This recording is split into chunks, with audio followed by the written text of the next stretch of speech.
Anthony, welcome and thank you for joining me today. I'm glad to have this opportunity to interview you for the job of Executive Assistant to the Mayor. Hi. Hi.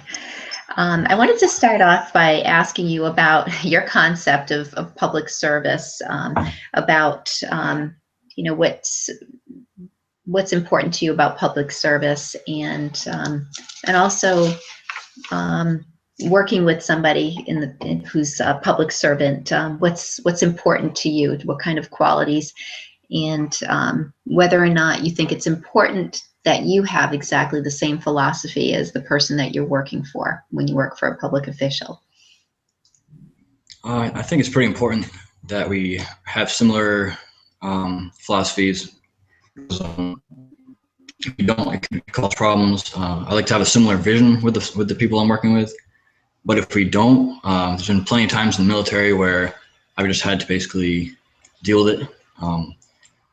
If I don't like what my leader is telling me to do, I still have to do it, regardless. So I'm used to that. Dealing with different. Yeah. Okay. Well, that's exactly the kind of thing that I wanted to hear. If you've had that kind of experience before, and if you're able to look past if there are small differences of opinion. But I'm sure that being in the military, you've been concerned about serving honorably, and of course that's something that is important in government as well.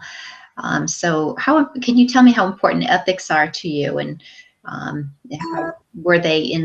how important were they to you in the military, and do you see ethics as being something that is going to be very important to you serving in a municipal office, particularly for an elected official?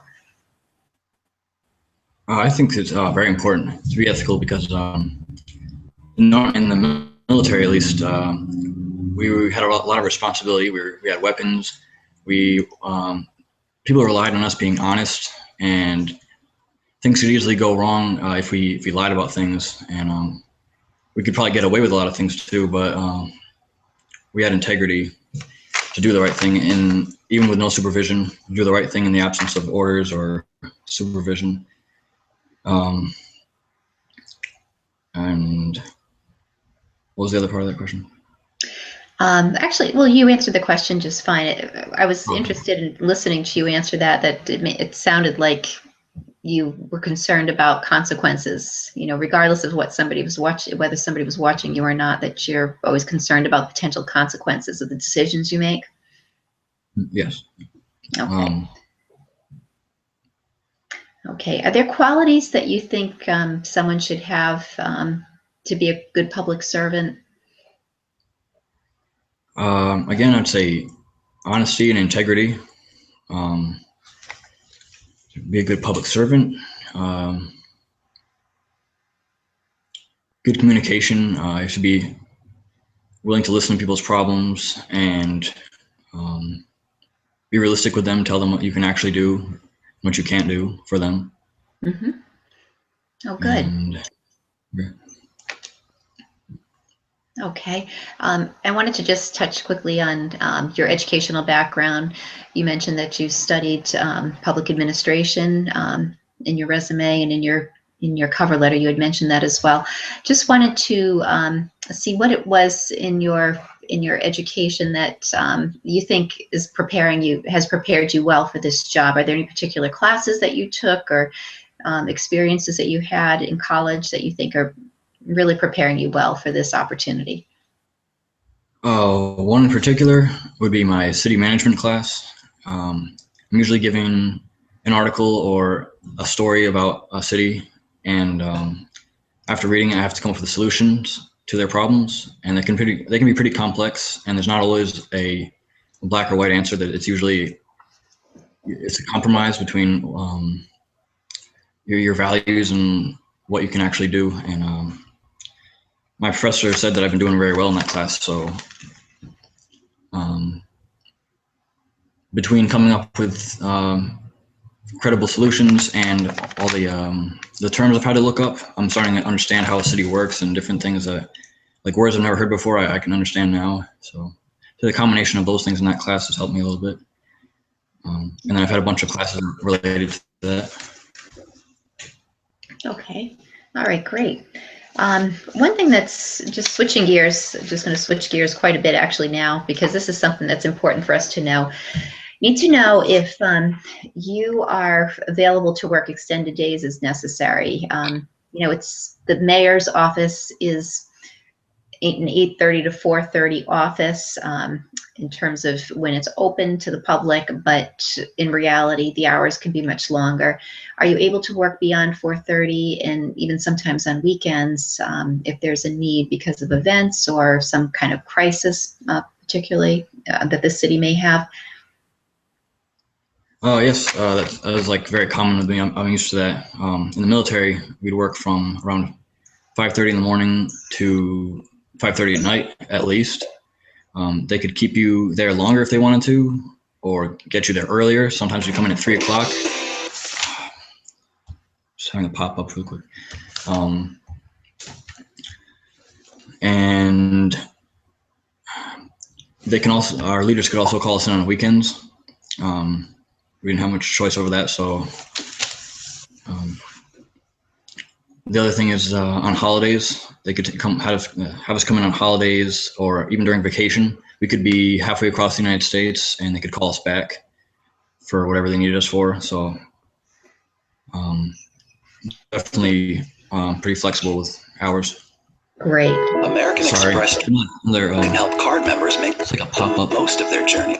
It sounds like we have something interrupting here. Can you hear something, Anthony? Yeah, there's like a pop up or something. I don't know what it is, where it's coming from, but Okay. It went sounds away. like it's off now. Okay, good. Yep. All right, I was just going to say, it sounds like this is something pretty common for you and you're used to having to be flexible and available on a moment's notice. Yes. Okay, Very that's flexible. something that's pretty important for the mayor because the job of executive assistant, it's one in which a person is someone the mayor will rely on quite a bit in all kinds of circumstances, and particularly when there's a crisis going on. Okay, so I was going to ask you if this is something you've done often before. You certainly have answered that question well. Another thing we'll really want to know about is your ability to multitask. Can you talk a little bit about that and what kind of situations you may have been in where you've been called upon to multitask, maybe work on having to attend to orders or requests from somebody senior to you while trying to accomplish some work at the same time? Can you just tell me how you do it and what experience you've had in the past? As a radio operator and a leader, I had to run around and follow my superior officer at the time, and he would run around the battlefield or the training field, and I had to transmit and receive information over the radio while avoiding heat exhaustion and taking orders from my other leaders, my sergeants. They might yell at me to do one thing while my lieutenant's telling me to do another, and it can get pretty frustrating. But I was able to do what I had to do and complete the mission, despite all the surrounding circumstances. And also, on another example, on patrol, I would have to keep track of ammunition and food and water, as well as where I was geographically, where my soldiers were, and at times, all the while you'd have to worry whether or not you're going to get shot at or something's going to go wrong, and how I would respond to that. So. Well, it does sound like you've got some real experience with multitasking under some extreme circumstances. I'd like to say something now. The job posting had said that there was a preference for someone who's had experience in a municipal office, and we knew that you didn't have that experience looking at your resume and reading your cover letter. But there's a lot that you put into your resume and your cover letter that made us think that you have some qualities and experiences that make you worth looking at, and that may make you a superior candidate too. And what you were just describing really is the kind of thing that we're interested in. You're talking about having to deal with superior officers on different levels, having to prioritize what orders to follow while a crisis going on with the city. You'd have to know who to direct your attention to, who it was most important to listen to, and still find a way to be productive and communicate with people and keep track of things, keep your eye on all the balls that are going on at the same time. So that's really good to know. I have to ask too, so you've talked about a certain set of skills that you have in prioritizing and getting the job done under some very difficult, stressful circumstances. Just wondering if you, what kind of familiarity you have with productivity programs like Microsoft programs. Are you proficient with Microsoft Word and Microsoft Excel? Oh, yes, I had to use them in college, military, different assignments for like data for graphs and spreadsheets. Military, we have to read them a lot. Might not have to make them, but I'd have to understand them and how they work. And I've used a bunch of different programs. Great. I wanted to know that, and also how adept you are in learning new technology as well, because programs are upgraded. Are you able to grasp new technology quickly and new programs? I'm used to having to do that. In the military, whether it was a new weapon or something online, we were expected to learn it very quickly. And if we didn't, we would get punished by our leaders. So we had a pretty strong incentive to learn it. And then we'd be expected to be able to teach others after. So I'm used to having to learn things quickly under pressure and becoming proficient. Okay, great. And just you'll probably be dealing with people who are pretty emotional from time to time, because working in the mayor's office, there will be people undoubtedly who will demand to see the mayor because they're upset about something. They may show up in the mayor's office, they may call, or they may show up. How would you deal with an emotional person who has what is probably a very legitimate concern or issue to talk to the mayor about, but what if the mayor wasn't available? How would you handle that person? I try my best to calm them down and reassure them that I am concerned about their problem, and then I'll get to it as soon as possible. Do something to comfort them and show them that the mayor will help them, and what I like to do is calm them and try to comfort them and tell them that I am going to address their problem. Okay. All right, good. And another thing that I wanted to ask about is how you handle stress, because this can be a stressful position. You'll have a lot of people making demands on your time, on your asking you to put them through to the mayor, insisting that they need to see the mayor. They're going to try to get past you. How are you going to deal with people who are kind of leaning on you to get you to do something that either you don't want to do or that is not in the mayor's best interest? How are you going to deal with the stress of disappointing people and having to put them off? There are quite a few situations that could develop that could be stressful. How will you handle the stress?